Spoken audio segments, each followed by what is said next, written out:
So Kyle, it is really hard hiring. Harder and hiring than ever. good talent. What can you advise somebody? What's that one piece of advice you give somebody to make it more powerful, more easier, more efficient, more, It's a great question, everything. Randy. More everything. That is a phenomenal question, and it's all based on your hiring model. What we've found at Champion is companies predicate their model based on one of two priorities.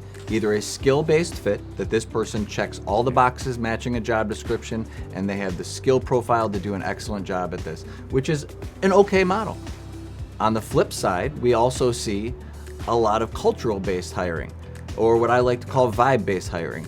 We had a good vibe during this conversation, they made it feel good. These are where you make statements like, I can see him working really well with Randy on the shop floor. Right. Oh my gosh, he'd mesh well with this person.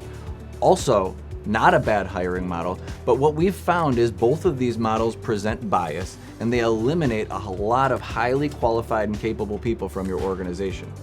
So what I'd like to talk today about is the key and importance of having structured interviews. I know most hiring managers don't like to hear this. Certainly our recruiters didn't like to hear it when we implemented metric-based or structured hiring, but this is the way that we reproduce high-quality interviews that give everyone a true consideration. So what I mean by that is having multiple people involved in the interview process and developing a scorecard that certainly evaluates skill and cultural as components of a fit, but ultimately digs deeper to underlying skills that lead to highly valuable hires. And when I say highly valuable hires, I mean things like the ability to solve problems, critical thinking skills. These are the common things that are barriers between your entry-level workers, your middle-skilled workers, and certainly your future managers of tomorrow. So in a tight hiring market, we need to empower folks and we need to uncover what they really bring to the table. Do they have an inquisitive nature and desire to learn this business? Have they researched and understood your space? Yes, do they mesh well with folks, but do they have communication skills that lead to wins with your customer base? Do they have strong teamwork skills? Because I know some great communicators that do not work well in a team-based setting, and most manufacturing work is a team-based setting.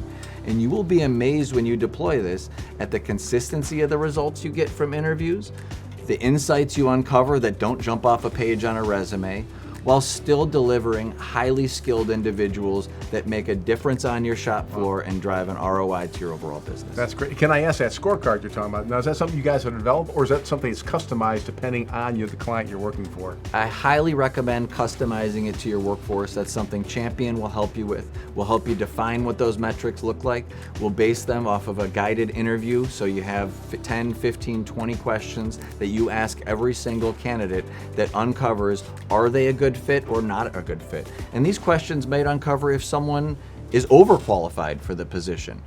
It's going to uncover if they're underqualified for the position. And what we've found is this leads to high retention hires because there's a less of a feeling out process once someone gets started. Expectations are clear, and there's a very strong value proposition of why they should show up every day and bring their best. That feeling out thing that goes away, that's interesting. And that's Absolutely. important too, really. Feeling out is an expensive process Yeah. that we want to reduce as much as possible. This also feeds a reduction in hiring time. We've found that 76% of people will accept their second job offer even if their first priority job hasn't gotten back to them yet. So if you want to win some of those candidates over, you need to move fast. The way to move fast is not having a round table where everyone shares their opinions. It's having a pre-decided and agreed upon interview template and scorecard that drives the people to either be hireable or unhireable. Lot of really good stuff there, Kyle. And if you want more and you want Kyle working on your team to, get you the best workers working for your team, Champion Personnel, give them a call. Thanks, Randy. Thank you.